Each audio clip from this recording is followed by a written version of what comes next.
അത് പറയുമ്പോൾ സത്യവിശ്വാസികൾക്ക് സന്തോഷം വരുന്നുണ്ട്. ഹബീബ് ഈ മാസത്തിലാണ് ജനിച്ചതെന്ന് പറയുമ്പോൾ സത്യവിശ്വാസികൾക്ക് സന്തോഷം വരുന്നുണ്ട്, മുഅ്മിനീങ്ങൾക്ക് സന്തോഷം വരുന്നുണ്ട്, അല്ലാഹുവിൽ വിശ്വസിക്കുന്നവർക്ക് സന്തോഷം വരുന്നുണ്ട്. ഹുവ ഖൈറുൻ, അത് തന്നെയാണല്ലോ നിങ്ങളുടെ ഏറ്റവും വലിയ ഖൈർ. ഖൈറുൻ അൽ ഖൈറുൽ അദീം, ഏറ്റവും വലിയ നന്മ, ഏറ്റവും വലിയ ഖൈർ മുഅ്മിനീങ്ങൾ ഹബീബിനെ കുറിച്ച് പറഞ്ഞ് സന്തോഷിക്കുന്നതാണ്. ഹുവ ഖൈറും മിമ്മാ യജ്മഊൻ, നിങ്ങൾ ആ സമയം മറ്റെന്തെല്ലാം വാരിക്കൂട്ടാൻ വേണ്ടി ചെലവഴിക്കുന്നുണ്ടോ അതിനേക്കാളെല്ലാം ഖൈർ എന്റെ റസൂലിനെ കുറിച്ച് പറയാനാണല്ലോ. അതുകൊണ്ടാണ് റബീഉൽ അവ്വൽ ആചരിക്കുന്നത്. അപ്പോൾ സംശയം, അന്നല്ലേ നബി വഫാത്തായത് പഠിച്ചോനെ, ഇന്ന് തലേ കൈയ്യൊക്കെ കരയേണ്ട ദിവസമല്ലേ? നാട്ടിലൊക്കെ ഉണ്ടായപ്പോൾ ഞാൻ നോട്ടീസൊക്കെ ഇറങ്ങിയിട്ടുണ്ട്. എന്തോ രസല നോട്ടീസാണെന്നറിയോ, ഞാനത് കണ്ടു. ഇതേ ദിവസമാണ് നബി വഫാത്തായതെന്ന് ഓർക്കണേ. നബിയുടെ വഫാത്ത് നടന്ന ദിവസം മധുരപലഹാരം വിതരണം ചെയ്തിട്ടോ തോരണങ്ങൾ ചാർത്തിയിട്ടോ ആഘോഷിക്കുകയാണോ? നല്ല ചിന്തയാണ്. പക്ഷെ വിവരക്കേട് പറഞ്ഞാൽ എന്താ ചെയ്യാം? പരമമായി വിവരക്കേടാണ് എഴുതി വെച്ചത് പറഞ്ഞത്. ആ പ്രിന്റിങ്ങിന്റെ കോസ്റ്റങ്ങൾ പോയി. എന്തെന്നറിയോ, സങ്കടപ്പെടാൻ അല്ലാഹു പറഞ്ഞത് 3 ദിവസമാണ്. ഒരാൾ വഫാത്തായാൽ സങ്കടപ്പെടാൻ, ദുഃഖിതരായിരിക്കാൻ അല്ലാഹു അനുവദിച്ചത് 3 ദിവസമാണ്. 3 ദിവസം. അത് കഴിഞ്ഞ പിന്നെ ദുഃഖാചരണം ഇസ്ലാമിലില്ല. ഭാര്യയ്ക്ക് സങ്കടപ്പെടാം, അവരുടെ ഭർത്താവ് മരണപ്പെട്ടാൽ 4 മാസവും 10 ദിവസവും ഒരു ഭാര്യ സങ്കടപ്പെട്ടിരിക്കണം. എന്നാൽ ലോകത്ത് ആര് മരണപ്പെടാനും 3 ദിവസം കഴിഞ്ഞാൽ സങ്കടപ്പെടരുത് എന്ന് പറഞ്ഞ ദീനാണ് പരിശുദ്ധ ഇസ്ലാം. എന്നാൽ സന്തോഷത്തിന് അതിൽ പറഞ്ഞിട്ടുണ്ടോ? സന്തോഷത്തിന് ദിവസം പറഞ്ഞിട്ടുണ്ടോ? ഇല്ല. അതിരുകളില്ലാതെ സന്തോഷിക്കാൻ അനുമതി നൽകിയ അല്ലാഹുവിന്റെ ദീനാണിത്. സങ്കടപ്പെടാൻ പറഞ്ഞത് 3 ദിവസം. ജനകൂട്ടരെ, നിങ്ങൾ ദുഃഖാചരണം ആചരിക്കുന്നത് ഇതല്ല പറഞ്ഞതാണോ? ഇതല്ല പറഞ്ഞതാണോ? അല്ല. അപ്പൊ മണ്ടത്തരം പറയുന്നത് നല്ല ആശയമാണ്, കേൾക്കാൻ നല്ല രസമുണ്ട്. പക്ഷെ അത് മണ്ടത്തരമാണ്, വിവരക്കേടാണ് പറയുന്നത്. പിന്നെ ചോദ്യം വരുന്നു, അല്ലാഹുവിന്റെ റസൂൽ ഒരിക്കലെങ്കിലും ജന്മം ആഘോഷിച്ചിട്ടുണ്ടോ? സ്വഹാബത്ത് ചെയ്തിട്ടുണ്ടോ? ഞാൻ പറയുന്നത് കുറച്ച് ഹിന്ദുക്കളും ക്രിസ്ത്യാനികളുമായ ആളുകൾക്ക് നിബിധങ്ങൾ പരിചയപ്പെട്ട് കൊടുക്കണം എന്നാണ് ഞാൻ ആഗ്രഹിച്ചത്. നമ്മളെ കൂട്ടത്തിലുള്ള നമ്മിൽപ്പെട്ട ആളുകൾക്ക് തന്നെ ഈ വിഷയത്തിൽ തിരിയാത്ത ചില വിഷയങ്ങളുണ്ടല്ലോ എന്ന ഖേദം കൊണ്ട് ചില കാര്യങ്ങൾ പറയാം. ആരെയും ആക്ഷേപിക്കുകയോ എതിർക്കുകയോ എനിക്ക് ചെയ്യാൻ കഴിയില്ല. പക്ഷേ സത്യം സത്യമായിട്ട് പറയും. അത് ഇഷ്ടപ്പെട്ടാൽ ഇല്ലെങ്കിലും എനിക്കത് പ്രശ്നമില്ല. നിബിധങ്ങളും സഹാബത്തും ചെയ്തിട്ടുണ്ടോ എന്ന് ചോദിക്കുന്നവരോട് മറിച്ചൊരു ചോദ്യം നമുക്കങ്ങോട്ട് ചോദിച്ചൂടെ? നബിയും സഹാബികളും ചെയ്തത് മാത്രമേ ഞങ്ങൾ ചെയ്യൂ എന്ന് പറയുന്നവരോടൊരു ചോദ്യം. അല്ലാഹുവിന്റെ റസൂലോ സഹാബികളിൽ ആരെങ്കിലും ഒരാളോ വെള്ളിയാഴ്ച ദിവസം പച്ച മലയാളത്തിൽ ഉപയോഗിച്ചിട്ടുണ്ടോ? ഏതെങ്കിലും ഒരു സഹാബി അല്ലാഹുവിന്റെ റസൂലിന്റെ കാലത്ത് നബിയോ സഹാബികളോ ഒരു തവണയെങ്കിലും പച്ച മലയാളത്തിൽ ഉപയോഗിച്ചിട്ടുണ്ടോ? ഇല്ല. നിങ്ങളെപ്പറ്റി ഞങ്ങൾ ആരും പറഞ്ഞില്ല നിങ്ങൾ ഇസ്ലാമെന്ന് പുറത്താണെന്നും ശിർക്കാണ് ചെയ്യുന്നതെന്നും. അല്ലാഹുവിന്റെ റസൂലോ സഹാബികളോ തലമറക്കാതെ മിഹ്റാബിലേക്ക് നിന്നിട്ടുണ്ടോ നിസ്കരിക്കാൻ നേതൃത്വം കൊടുക്കുമ്പോ? അല്ലാഹുവിന്റെ നബിയോ സഹാബികളോ പാന്റും ഷർട്ടും ഇട്ട് തലമറക്കാതെ മിമ്പറിൽ കയറി ഉപയോഗിച്ചിട്ടുണ്ടോ? ഇല്ലല്ലോ. എന്തേ റബീഉൽ അവ്വൽ മാത്രം വരുമ്പോ ഒരു ബേജാറ്? എന്തേ റബീഉൽ അവ്വൽ മാത്രം ഇങ്ങനെ ചോദ്യം? നബിയും സഹാബികളും ചെയ്തതേ ചെയ്യൂ എന്ന് പറയുന്നവർ അറബിയിലല്ലേ ഉപയോഗിക്കേണ്ടത്? നബി പറഞ്ഞിട്ടുണ്ടോ ആളുകൾക്ക് തിരിയുന്ന ഭാഷയിൽ ഓതി കൊടുക്കണമെന്ന്? പറഞ്ഞിട്ടില്ലല്ലോ, ഒരു ഹദീസില്ലല്ലോ. അപ്പൊ വെറുതെ മനുഷ്യന്മാരെ ഫിത്നാക്കരുത്. നമ്മൾ പറയില്ല നിങ്ങൾ ശിർക്ക ചെയ്യുന്നത്, നമ്മളെ പറ്റി നിങ്ങളും പറയണം. എന്തെന്നറിയോ, നിങ്ങൾക്കതിന് ന്യായീകരണമുണ്ട്, ഞങ്ങൾക്കും ഇതിന് ന്യായീകരണമുണ്ട്. നബിയും സഹാബത്തും ചെയ്തത് മാത്രം ഇസ്ലാമിലുള്ളതെന്ന് പറയാൻ പറ്റുമോ? അതാരാണ് കൊണ്ടുവന്നത്? മണ്ടത്തരമാണ് ആ പറയുന്ന വാക്കുകൂടെ. അല്ലാഹുവിന്റെ റസൂലോ സ്വഹാബികളോ ജീവിച്ചിരിക്കുന്ന കാലത്ത് വിശുദ്ധമായ ഖുർആനിന്റെ ആയത്തുകൾക്ക് അക്കമിട്ടിട്ടുണ്ടോ? ഒന്നാമത്തെ ആയത്ത്, രണ്ടാമത്തെ ആയത്ത്, മൂന്നാമത്തെ ആയത്തുകൾക്ക് അക്കം തീർത്തിട്ടുണ്ടോ നബിയുടെ കാലത്ത്? ഇല്ല. വിശുദ്ധ ഖുർആനിന്റെ അക്ഷരങ്ങൾക്ക് സാഇന് 2 പുള്ളി മേലെ, ബാഇന് 1 പുള്ളി താഴെ, സാഇന് 3 പുള്ളി മേലെ, ഫത്ഹും കസ്റും ദമ്മും നബിയോ സ്വഹാബികളോ ജീവിച്ചിരിക്കുന്ന കാലത്ത് നടന്നിട്ടുണ്ടോ? ഇല്ല. എന്തേ ലോകത്താരും ഇത് ബിദ്അത്താണ് പറയാതിരുന്നത്? വിവരമുള്ള പണ്ഡിതന്മാരാണ്. വിശുദ്ധ ഖുർആനിനെ 30 ജുസ് ആക്കിയിട്ടുണ്ടോ നബിയോ സ്വഹാബികളോ ജീവിച്ചിരിക്കുന്ന കാലത്ത്? ഇല്ല. ഇന്ന് നമ്മൾ ഓതുന്ന ഖുർആൻ 30 ജുസ് അല്ലേ? അതിൽ ഫത്ഹും കസ്റും ദമ്മുമില്ലേ? എന്റെ സഹോദരങ്ങളോട് വിനയത്തോടുകൂടെ ചോദിക്കട്ടെ, നബിയും സ്വഹാബത്തും ചെയ്യാത്തത് ശിർക്കും കുഫറും ബിദ്അത്തും ദലാലത്തുമാണെന്ന് പറയുന്നവരോട് ചോദിക്കട്ടെ, ലോകത്ത് ഒരാളും പറയാത്ത, ഒരാളും പറഞ്ഞിട്ടില്ലാത്ത സംഗതികളാണ് ഇതൊക്കെ. മുസ്ലിം ലോകം അംഗീകരിച്ചു വരുന്നില്ലേ ഇതൊക്കെ? മുസ്ലിം ലോകം അംഗീകരിച്ചില്ലേ ഇതൊക്കെ? റസൂലുള്ളാഹി സ്വല്ലല്ലാഹു അലൈഹി വസല്ലം തങ്ങളുടെ കാലത്ത് ഖുബാ പള്ളിയിൽ ഇമാം നിന്നിരുന്ന സ്വഹാബിയുടെ കഥ മഹാനായ ഇമാം ഖുർത്തുബി തങ്ങൾ തഫ്സീറിൽ രേഖപ്പെടുത്തി. ഖുൽ ഹുവല്ലാഹു അഹദ് സൂറത്തിനെ വ്യാഖ്യാനിച്ചപ്പോ എന്താണെന്നറിയോ? ആ സ്വഹാബി എപ്പോൾ നിസ്കരിക്കാൻ എന്നാലും ബിസ്മില്ലാഹിർ റഹ്മാനിർ റഹീം ഫാത്തിഹ ഓതും.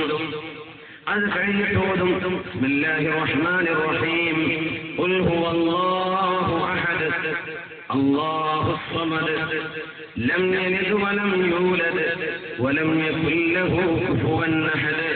ആ സൂറത്ത് ഓതിയിട്ട് റുക്ഉയിലേക്കല്ല പോകുന്നത്, പിന്നെ വേറൊരു സൂറത്ത് ഓതും, എന്നിട്ട് റുക്ഉയിലേക്ക്. രണ്ടാമത്തെ റക്അത്തിലും അങ്ങനെ തന്നെ.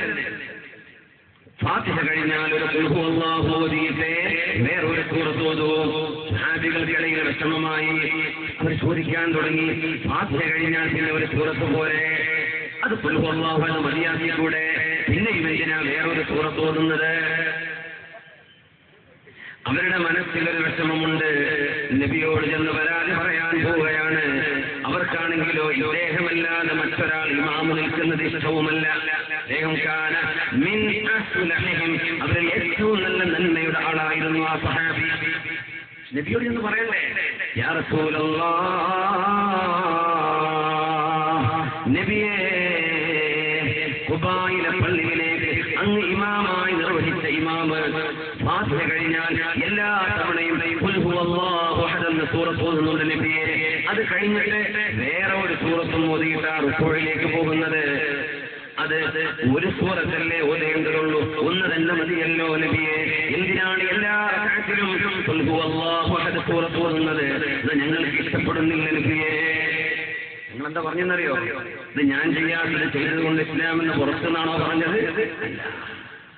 തഫ്സീറുകളെടുത്ത് നോക്കി ഇമാമുന രാജതങ്ങൾ ധരിച്ചു. ഇത് ഇമാം ഖുർത്തുബി തങ്ങൾ, ഇമാം ഇബ്നു കസീർ തങ്ങൾ, പ്രഗൽഭരായ മുഫസ്സിരീങ്ങൾ മുഴുവനും രേഖപ്പെടുത്തി. അല്ലാഹുവിന്റെ റസൂൽ പറഞ്ഞ കാര്യം,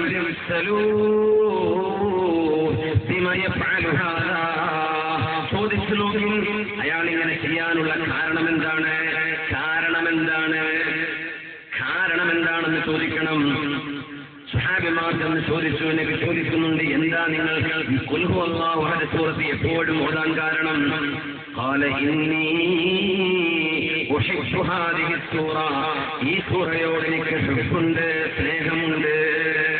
നബിയോട് ചെന്ന് പറയുന്നു, നബിയെ, ആ സൂറത്തിനോട് സ്നേഹമുള്ളത് കൊണ്ടാണ് പോൽ നബിയെ അദ്ദേഹം ഇടക്കിടക്ക് ഇങ്ങനെ ഖുൽ ഹുവല്ലാഹു അഹദ് സൂറത്ത് ഓതുന്നത്. നബിയുടെ മറുപടി എന്താണെന്നറിയോ? നബി തുറന്ന് കേൾക്കണേ മുഅ്മിനീങ്ങളെ, സത്യവിശ്വാസികൾ ചെയ്യുന്ന ഒരുപാട് നന്മകളെ ശിർക്കാണെന്നും കുഫ്റാണെന്നും പേടിപ്പിക്കുന്നവരോട് വിനയത്തോടുകൂടെ ഞാനൊന്ന് ചോദിക്കട്ടെ. ഈ മറുപടി പറഞ്ഞ സ്വഹാബിയോട് നബിയുടെ മറുപടി, ഹുബ്ബുക ഇയ്യാഹാ അദ്ഖലകൽ ജന്ന, ഈ സൂറയോട് നിങ്ങൾ സ്നേഹം കാണിച്ചത് നിങ്ങളെ സ്വർഗ്ഗത്തിൽ കടത്തിയിരിക്കുന്നു എന്ന് ഖാല റസൂലുള്ളാഹി. എന്തിനാണ് ഈ ചെയ്തത്? സ്നേഹം കൊണ്ട്. എന്തിനാണ് ഈ ചെയ്തത്? ഹുബ്ബ് കൊണ്ട്. നബി പറഞ്ഞോ, ഞാൻ ചെയ്തിട്ടില്ലാത്ത നിങ്ങൾ ചെയ്യുകയാണോ എന്ന് സഹാബിയെ പേടിപ്പിച്ചോ? ഇല്ല. എന്തിന് നിങ്ങൾ ചെയ്യുന്നു? ഇബാദത്തുകളെ മാറ്റിമറിക്കാമെന്നല്ല പറഞ്ഞതിന്റെ അർത്ഥം. ഇബാദത്തുകൾ തോന്നിയ രീതിയിൽ ചെയ്യാൻ പറ്റുമെന്നല്ല ഇതിനർത്ഥം. മുസ്ലിമീങ്ങളുടെ ആചാരങ്ങളിലോ അനുഷ്ഠാനങ്ങളിലോ അള്ളാഹുവിനും അവന്റെ റസൂലിനും എതിരല്ലാത്ത എന്തെങ്കിലും സംഗതി മുസ്ലിമീങ്ങൾ ചെയ്താൽ അത് നബി ചെയ്തോ സഹാബത്ത് ചെയ്തോ എന്ന് ചോദിക്കുന്നത് മണ്ടത്തരമാണെന്ന് മനസ്സിലാക്കി തരാൻ മാത്രമാണ്. ഈ നേരത്ത് ഞാൻ യാസീനോദിയാൽ ഇവർ ചോദിക്കൂലേ, ഏത് ദിവസവും എത്ര മണിക്ക് യാസീനോദിയിട്ടുണ്ടോ നബി ഞങ്ങൾ? പൊന്ന സഹോദര, ഇസ്ലാമിനെ നീ അങ്ങ് ചുരുക്കിക്കളയല്ല, ഇസ്ലാമിനെ നീ അങ്ങ് ഞെക്കിയില്ലാതാക്കി കളയല്ല. എല്ലാത്തിനും നബി ചെയ്തോ സഹാബത്ത് ചെയ്തോ എന്ന് ചോദിക്കുന്നവരോട് അല്ലാഹുവിന്റെ റസൂൽ ചെയ്യരുത് എന്ന് പറഞ്ഞിട്ടുണ്ടോ? അതാ ചോദിക്കേണ്ടത്. നബിയും സഹാബത്തും പാടില്ലെന്ന് പറഞ്ഞിട്ടുണ്ടോ? ചെയ്യരുത്. നിബിധങ്ങളും സഹാബികളും എതിർക്കാത്തത് നമ്മളോട് അരുത് എന്ന് പറയാതെ പിൽക്കാലത്ത് മുസ്ലിമീങ്ങൾ നടത്തി വന്നാൽ തന്നെ ഇനി 3-ാം നൂറ്റാണ്ടിലോ 5-ാം നൂറ്റാണ്ടിലോ 21-ാം നൂറ്റാണ്ടിലാണ് ഹബീബിന്റെ ജന്മദിനത്തിലോ അവിടുത്തെ പരിശുദ്ധമായ മാസത്തിലോ മുസ്ലിമീങ്ങൾ ഒരുപാട് സ്വലാത്തിലുള്ള പരിപാടികൾ സംഘടിപ്പിക്കുന്നതെങ്കിൽ അത് ശിർക്കാണെന്നോ കുഫറാണെന്നോ പറയലിൽ നിങ്ങൾ പറയുന്ന വാക്ക് അമ്പലത്തിലെ പൂജാരിയെ പറ്റി പറയുന്ന വാക്കാണ് ശിർക്കും കുഫറും അല്ലേ? അമ്പലത്തിൽ പോയി പൂജ ചെയ്യുന്ന മറ്റു മതവിശ്വാസികളെ കുറിച്ച് പറയുന്ന വാക്കല്ലേ? ഖുബിലായിലേക്ക് 5 നേരം നമസ്കരിക്കുകയും ലാ ഇലാഹ ഇല്ലല്ലാഹ് മുഹമ്മദുർ റസൂലുള്ളാഹി വിശ്വസിക്കുകയും ചെയ്യുന്ന ആളുകളെ പറ്റി പറയുന്നത് എന്തോ ഒരു ഗുരുതരമാണ്. അല്ലാമ ഇബ്നുൽ തൈമിയ്യ, നിങ്ങൾക്ക് ആശയങ്ങൾ പഠിച്ചെടുത്തിട്ടുള്ള നിങ്ങളുടെ പണ്ഡിതൻ മരിക്കാൻ പോകുന്ന സമയത്ത് മയ്യിത്തിൽ കിടക്കുമ്പോൾ പറഞ്ഞ വാക്കല്ലേ? ലാ ഉകഫിറു അഹദൻ വല്ലാ ഖിബ്ലതനാ, നമ്മുടെ ഖിബ്ലയിലേക്ക് നിസ്കരിക്കുന്ന ഒരാളെ കുറിച്ചും കാഫിറാണെന്ന് പറയാൻ ഞാൻ ഒരുക്കമല്ല, മുശ്രിക്കാണെന്ന് പറയാൻ എന്റെ കിട്ടില്ല എന്ന് ജീവിതകാലത്ത് എത്രയോ കാര്യങ്ങൾ പറഞ്ഞു കൊടുത്തതിന്റെ ശേഷം അവസാനം ഖേദിച്ചു മടങ്ങിയത് ഇബ്നുൽ തൈമിയ്യയുടെ ചരിത്രത്തിലില്ലേ? നബിയെ സഹാബത്തും ചെയ്യാത്തത് മുസ്ലിമീങ്ങൾ ചെയ്താൽ അത് അല്ലാഹുവിന്റെ റസൂലിന്റെ സ്വലാത്തല്ലേ നടക്കുന്നത്? മദ്ഹല്ലേ പാടുന്നത്? ഹബീബിനെ പുകഴ്ത്തുകയല്ലേ ചെയ്യുന്നത്? അതിലെന്താണ് ഇത്ര വിരോധം? സത്യവിശ്വാസികൾ ഗൗരവത്തോടുകൂടെ മനസ്സിലാക്കണം. ഇസ്ലാമിന്റെ നവോത്ഥാനത്തിന് എന്ന പേര് പറഞ്ഞ് മുസ്ലിമീങ്ങളെ ആ കാലങ്ങളായി മുസ്ലിം ലോകം ചെയ്തു വരുന്ന നന്മകൾ മുഴുവനും കെടുത്തിക്കളയാനും ഇല്ലാതെയാക്കാനുമുള്ള ശ്രമം മുസ്ലിമീങ്ങൾ തുടങ്ങിക്കഴിഞ്ഞാൽ അത് ഖേദമുണ്ട്. ഇത് മറ്റു മതവിശ്വാസികളല്ല ഈ ചെയ്യുന്നത്. തൗഹീദ് പഠിപ്പിക്കണമെങ്കിൽ നിങ്ങൾ പൊയ്ക്കോളൂ. മുസ്ലിമീങ്ങളല്ലാത്ത എത്രയോ ആളുകൾ ഇസ്ലാം എന്താണെന്ന് അറിയാത്തവർ കർണാടകയിലോ അങ്ങ് യുപിയിലോ അസാമിലോ ഒക്കെ ഉണ്ടല്ലോ അല്ലേ? അഹ്ലുസുന്ന വൽ ജമാഅത്തിന്റെ അഖീദയിൽ സമസ്തയിലെ ജമീഅത്തുൽ ഉലമയുടെ മഹാന്മാരായ ഉലമാ ഇവിടെ ജീവിച്ചിരിക്കുമ്പോ ഇങ്ങനെ കൊടുക്കേണ്ട വല്ല കാര്യമുണ്ടോ? അലിമീങ്ങളിലെ ഇടപെടാൻ, അലിമീങ്ങളിലെ ഇവിടെ പഠിപ്പിക്കാൻ. റസൂലുള്ളാഹി സ്വല്ലല്ലാഹു അലൈഹി വസല്ലം തങ്ങൾ ജനിച്ച മാസം പരിശുദ്ധമല്ലയോ പുണ്യമല്ലയോ? അവിടുന്ന് ജനിച്ച ദിവസം പുണ്യമല്ലയോ? തിങ്കളാഴ്ച ദിവസം സുന്നത്ത് നോൽക്കണമെന്ന് വിധങ്ങൾ പറയാൻ കാരണമെന്ന് എന്താ കാരണം? തിങ്കളാഴ്ചയാണ് ഞാൻ ജനിച്ചത് എന്ന് മഹാനായ റസൂലുള്ളാഹി. ഇത് നബി ചെയ്തു ബുഖാരിയുടെ മുസ്ലിമിനുണ്ട്. ഇതൊന്നും നമ്മൾ പറഞ്ഞില്ലല്ലോ. ഹബീബ് ജനിക്കുന്ന അന്ന് പോലും മരണാചരിക്കണ്ട ഞാനേ പറഞ്ഞുള്ളൂ. മരണമാചരിക്കാനുള്ളതല്ല, ദുഃഖാചരണം 3 ദിവസമേ ശറയിലുള്ളൂ. അത് കഴിഞ്ഞിട്ടുണ്ട് ഹബീബിന്റെ കാലത്ത്. എന്നാൽ ആ ദിവസം തന്നെ ജനിച്ച റഹ്മത്തുൽ ലിൽ ആലമീൻ അല്ലാഹുവിന്റെ റഹ്മത്തല്ലയോ, റബ്ബിന്റെ കാരുണ്യമല്ലയോ? ആ കാരുണ്യം ലോകത്തോട് പറഞ്ഞോളൂ. ഫബിദാലിക ഫൽയഫ്റഹൂ, അത് പറഞ്ഞ് നിങ്ങൾ സന്തോഷത്തോടൂ. മധുരപലഹാരങ്ങൾ നിങ്ങൾ വിതരണം ചെയ്യുന്നത്, ജനങ്ങൾക്ക് ഭക്ഷണം കൊടുക്കുന്നത് കാരണം എന്തെന്നറിയോ? ആദ്യമായി മദീനയിലേക്ക് അല്ലാഹുവിന്റെ റസൂൽ കടന്നു വരുന്നത് ഒരു റബീഉൽ അവ്വൽ മാസത്തിലാണ്. റബീഉൽ അവ്വലിലാണ് ഹിജ്റ നടന്നത്. മദീനയിലേക്ക് കടന്നു വരുമ്പോൾ മദീനക്കാരൻ അവരുടെ വീടുകൾ അലങ്കരിച്ചിരുന്നു. ഹദീസുകൾ നോക്കി, വീടുകൾ അലങ്കരിച്ചിരുന്നു. അവർക്കൊന്ന് ലഭ്യമായതെല്ലാം ഉപയോഗിച്ച് മദീനക്കാരായ അൻസ്വാരികൾ അവരുടെ വീടുകൾ അലങ്കരിച്ചു വെച്ചിരുന്നു. തോരണങ്ങളും നിറപ്പകിട്ടാർന്ന തോരണങ്ങൾ നമ്മുടെ റോഡുകളിൽ, മദ്രസയുടെ അങ്കണങ്ങളിൽ, പള്ളിയുടെ മുറ്റങ്ങളിൽ നമ്മൾ അലങ്കരിക്കുന്നതിന്റെ കാരണം 1400 കൊല്ലങ്ങൾക്ക് മുമ്പ് അൻസ്വാരികൾ ആചരിച്ചതാണ്. ആയത്തുൽ ഈമാൻ ഹുബ്ബുൽ അൻസാർ വആയത്തുൻ നിഫാഖി ബുഗ്ദുൽ അൻസാർ. ഈമാനിന്റെ അടയാളം അൻസാരികൾ ചെയ്തത് ഇഷ്ടപ്പെടലാണ്. കപടവിശ്വാസത്തിന്റെ അടയാളം അൻസാരികൾ ചെയ്തതിനോട് ദേഷ്യം വെക്കലാണ്. നിങ്ങൾ കുഫ്റാണെന്നോ ശിർക്കാണെന്നോ ഞാൻ പറയില്ല, അതെനിക്ക് പറയാൻ പാടുള്ളതല്ല. ഈമാൻ കിടക്കുന്നത് ഓരോരുത്തന്റെയും ഖൽബിന്റെ ഉള്ളിലാണ്. ഖൽബിന്റെ ഉള്ളിൽ കിടക്കുന്ന സംഗതി ഈമാനോ കുഫറോ എന്നറിയാൻ ഒരു മനുഷ്യന് സാധ്യമാണോ? പിന്നെ എങ്ങനെയാണ് ഇങ്ങനെ വിധിയെഴുതുന്നത്? അൻസാരികൾ ചെയ്തത് മുസ്ലിമീങ്ങൾ ചെയ്യണമെന്നല്ലേ നബിതങ്ങൾ പറയുന്നത്. ആയത്തുൽ ഈമാൻ ഈമാനിന്റെ അടയാളമാണ് ഹുബ്ബുൽ അൻസാർ. അൻസാരികളെ സ്വീകരിക്കലും അവരെ സ്നേഹം വെക്കലും.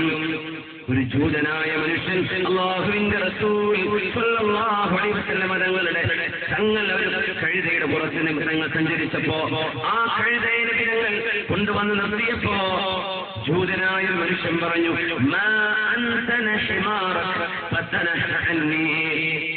മുഹമ്മദ് നബിയെ, ഒന്ന് മാറി നിൽക്കൂ, നിങ്ങളുടെ കഴുതയ്ക്ക് എന്തോ ഒരു മോശമായ നാശമാണ്.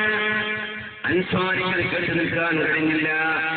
ചെരുപ്പൂരിയെടുത്ത് ആ ജൂതനായ മനുഷ്യൻ അടിച്ചുകൊണ്ട് പറഞ്ഞു, എടോ നിന്നെക്കാളും സുഗന്ധം നബിതങ്ങളുടെ കഴുതക്കുണ്ട്, നബിയുടെ വാഹനത്തിനുണ്ട്. എന്താണെന്നറിയോ? നബിയെ ചീത്ത പറയുന്നവരെ കണ്ടു നിൽക്കാൻ വിശ്വാസിക്ക് കഴിയില്ല. അൻസാരികളാണെന്ന് ദഫ്മുത്തിയത്, അവരാണെന്ന് പാട്ടുപാടിയത്.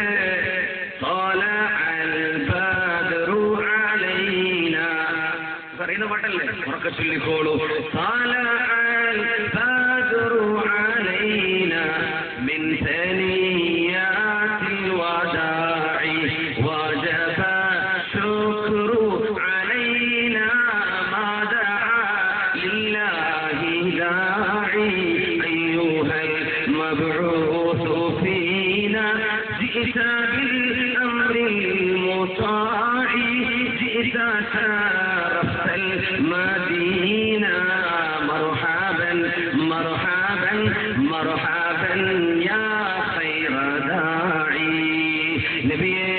നിങ്ങൾക്ക് സ്വാഗതം എന്ന് പാട്ടുപാടിയിട്ടുണ്ട്.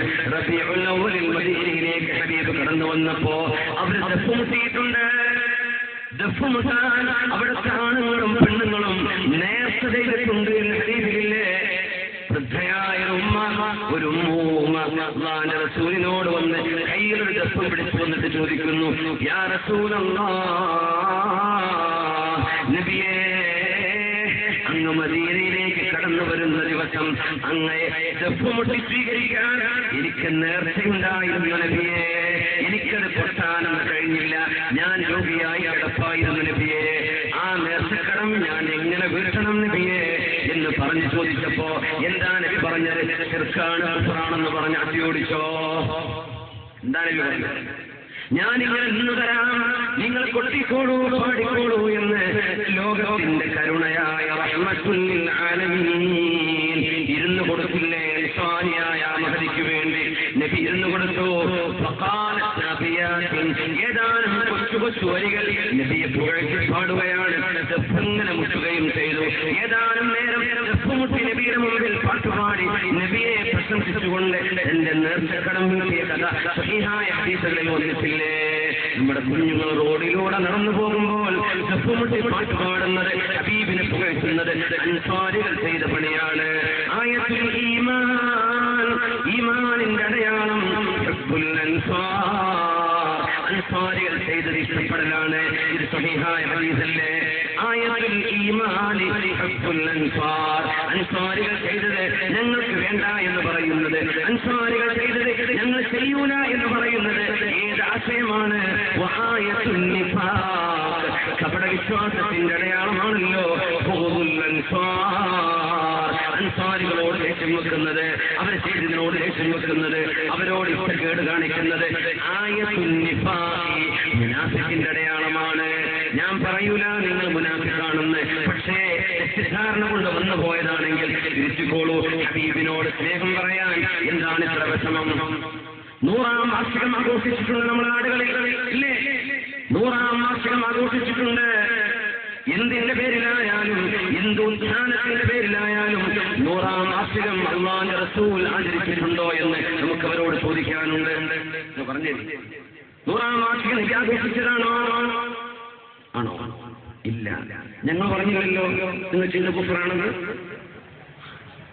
സംഘടനയുണ്ടാക്കുകയും നേതാക്കന്മാരെ സ്റ്റേജിൽ വെച്ച് വാനോളം പുകഴ്ത്തുകയും ചെയ്യുമ്പോൾ സങ്കോചമില്ലാത്തവർ റോഡിലൂടെ ജാഥ പോകുമ്പോൾ ചിന്താബാദ് വിളിക്കുകയും സ്വന്തം നേതാക്കന്മാരോട് അവരുടെ പൊലിവ് പറയുകയും ഉറക്കെ പറയുകയും ചെയ്യാൻ ലെവലേശം മടിയില്ലാത്ത സഹോദര, റഹ്മത്തുൽ ആലമീനായ നബിയെക്കുറിച്ച് പുകഴ്ത്തുമ്പോൾ എന്താണ് ഇത്ര വെപ്രാളം? നബിയെക്കുറിച്ച് പറയുമ്പോൾ മാത്രം എന്താണ് ഇത്ര വിഷമം? നേതാക്കന്മാരുടെ പേരിൽ മെമ്മോറിയൽ ഉണ്ടാക്കുന്ന ആളുകളെ, അനുസ്മരണ ചടങ്ങുകൾ വെക്കുന്ന ആളുകളെ, സ്ഥാപനത്തിന്റെ പേരിൽ സ്ഥാനത്തിന്റെ പേരിൽ കൊടിയും കൊടിക്ക് തോരണവും അതിന്റെ ലോഗോയും ഉണ്ടാക്കുന്ന ആളുകളെ നബി ചെയ്തതാണോ സ്വഹാബികൾ ചെയ്തതാണോ എന്ന് ഞങ്ങൾക്കും ചോദിക്കുവാനുണ്ട്. ഞങ്ങളാരും പറഞ്ഞില്ലല്ലോ നിങ്ങൾ ചെയ്യുന്നത് കുഫ്റാണ് ശിർക്കാണ് എന്ന്. എന്തേന്നറിയോ അല്ലാഹുവിന്റെ ദീനിൽ ഹബീബും സ്വഹാബത്തും ചെയ്തിട്ടില്ലാത്തതും ഇസ്ലാമിന്റെ ഭാഗമാകുന്നുണ്ട്. എന്നാൽ പിന്നെ കുല്ലു ബിദ്അത്തിൻ ളലാല, എല്ലാ ബിദ്അത്തും ളലാലത്താണ് എന്ന് പറഞ്ഞതിന്റെ അർത്ഥം എന്താണ്? ഡിക്ഷണറിവായി അർത്ഥം വെക്കില്ല സഹോദര. അങ്ങനെ പറഞ്ഞാൽ ഖുർആൻ ളലാലത്താണെന്ന് പറയേണ്ടി വരും. അല്ലേ? മഹാനായ ഉസ്മാൻ ഇബ്നു അഫ്ഫാൻ റളിയല്ലാഹു അൻഹു ജുമുഅത്ത് സ്ഥാപിച്ച രണ്ടാമത്തെ വാങ്ക് ളലാലത്താണെന്ന് പറയേണ്ടി വരും. അതാരും പറഞ്ഞില്ലല്ലോ. കുല്ലു ബിദ്അത്തിൻ മുൻകറത്തിൻ ളലാല, ഇസ്ലാമിൽ പാടില്ലാത്തത്, ഇസ്ലാം നിരോധിച്ചത്, അല്ലാഹു ചെയ്യരുത് എന്ന് പറഞ്ഞത് നിങ്ങൾ ഉണ്ടാക്കിയാൽ അത് ഇസ്ലാമിന് പുറത്താണ് എന്ന ഹദീസ് ശരിക്കും മനസ്സിലാക്കാതെ മുസ്ലിമീങ്ങളെ പേടിപ്പിക്കലിൽ ഭയാനകമായ കാര്യങ്ങൾ പറഞ്ഞുവിടലിൽ ഈമാൻ ഖൽബിലുള്ള ആളുകൾക്ക് ഹബീബിന്റെ ജന്മത്തിൽ സന്തോഷം വരും. ഹബീബ് പോയത് സ്വർഗ്ഗത്തിലേക്കാണ്. നമ്മളൊക്കെ മരിക്കുമ്പോൾ പറയാൻ ഉദ്ദേശിക്കുന്നത് ലാ ഇലാഹ ഇല്ലല്ലാഹ് കലിമത്തുൽ മലിക്കാൻ തൗഫീഖ് തരണേ എന്നാണ്. ഹബീബ് ലോകത്തോട് ഇവിടെ പറയുമ്പോൾ പറഞ്ഞ വാക്ക് ലാ ഇലാഹ ഇല്ലല്ലാഹ് എന്നല്ലോ. അത് പഠിപ്പിക്കാൻ വന്നവരല്ലയോ നബി. നബി പറഞ്ഞത് എന്താണ്? അല്ലാഹുമ്മ റഫീഖൽ അഅ്ലാ, അല്ലാഹുമ്മ റഫീഖൽ അഅ്ലാ. നബി അതേ പറയൂ, നബിക്ക് അതേ പറയാൻ പാടുള്ളൂ. അല്ലാഹുവേ, നിന്റെ ഉന്നതമായ സാമീപ്യം എനിക്ക് തരേണമേ. ഈമാൻ അവരിൽ നിന്നല്ലേ നമുക്ക് കിട്ടിയത്, ഹിദായത്ത് നബിയിൽ നിന്നല്ലേ കിട്ടിയത്. പിന്നെ ഹബീബിന്റെ ഈമാൻ സ്ഥാപിക്കാനുള്ള തൗഹീദിന്റെ ചൊല്ലലല്ല മരിക്കുമ്പോൾ ഹബീബ് ചൊല്ലുന്നത് അല്ലാഹുമ്മ റഫീഖൽ അഅ്ലാ, അല്ലാഹുമ്മ റഫീഖൽ അഅ്ലാ. സ്വർഗ്ഗലോകത്തേക്ക് പോയില്ലേ റസൂലുള്ളാഹി സ്വല്ലല്ലാഹു അലൈഹി വസല്ലം? മുസ്ലിമീങ്ങൾ സങ്കടപ്പെട്ടിരിക്കേണ്ട ആളുകളാണോ? സ്വഹാബത്ത് സങ്കടപ്പെട്ടില്ലേ? മാസം ആചരിച്ചില്ലേ സ്വഹാബികൾ? അത് കഴിഞ്ഞാൽ പിന്നെയുണ്ടോ? ഖിയാമത്ത് നാൾ വരെ ദുഃഖാചരണം ഇതാര് പഠിപ്പിച്ചു വിട്ടതാണ്? എവിടെ നിന്നാണ് നിങ്ങൾക്ക് അതിന് തെളിവ് ലഭിച്ചത്? ഇവരെക്കേടാണെങ്കിൽ വെറുതെ എഴുതി വിട്ട് പ്രിന്റിംഗ് പ്രസിന്റെ പൈസ ഉണ്ടാക്കി കൊടുക്കണ്ട.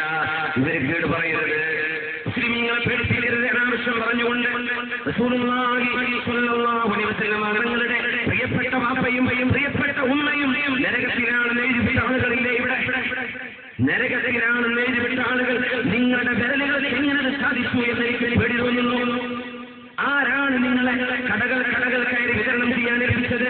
നബിയുടെ ഉമ്മയെയും അപ്പയെയും നരകത്തിലേക്ക് പറഞ്ഞയച്ചിട്ട് ഏത് ചില്ലി കാശിന്റെ ലാഭമാണോ നിങ്ങൾ പ്രതീക്ഷിക്കുന്നത്? ഹബീബിന്റെ ഉമ്മയോ അപ്പയെ കുറിച്ച്